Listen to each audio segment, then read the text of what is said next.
Кудайдын чакырыгы 22 октябрь.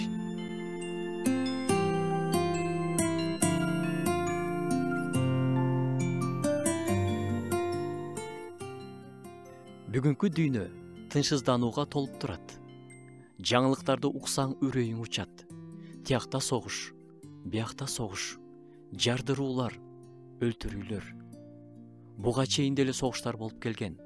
Империялар кулаган, кан төгүүлөр, киши өлтүрүүлөр болуп келген.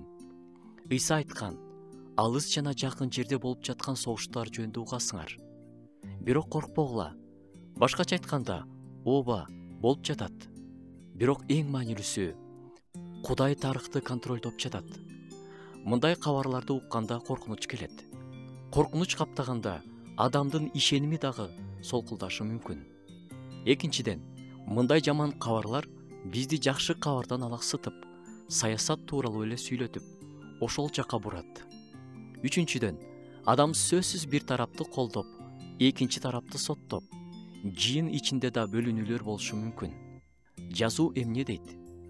Биз согуштар тууралуу кабарларды укканда кандай позицияда болуубуз керек? Биринчиден, жүрөктө тынчтыкты сакташ керек. Силерге тынчтыкты калтырып жатам. Өз тынчтыгымды берип жатам. Менин силерге бергеним бул дүйнөнүн бергенинде эмес.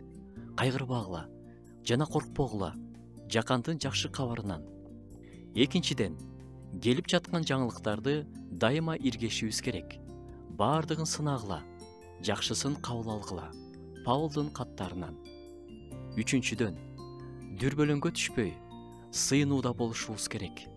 Эч нерсе тууралуу камсанабагыла. Ар дайым сыйынганда жана жалынганда каалооңорду ыраазычылык билдирүү менен Кудайга айткыла. Төртүнчүдөн, жакындарыбызга дүрбөлөң эмес, үмүт берели. Кабарлар дайыма алмашып, жаңырып турат. Ал эми Ыйса дайыма ишенимдүү бойдон кала берет. Коркпогула, үрөйүңөрдү учурбагыла.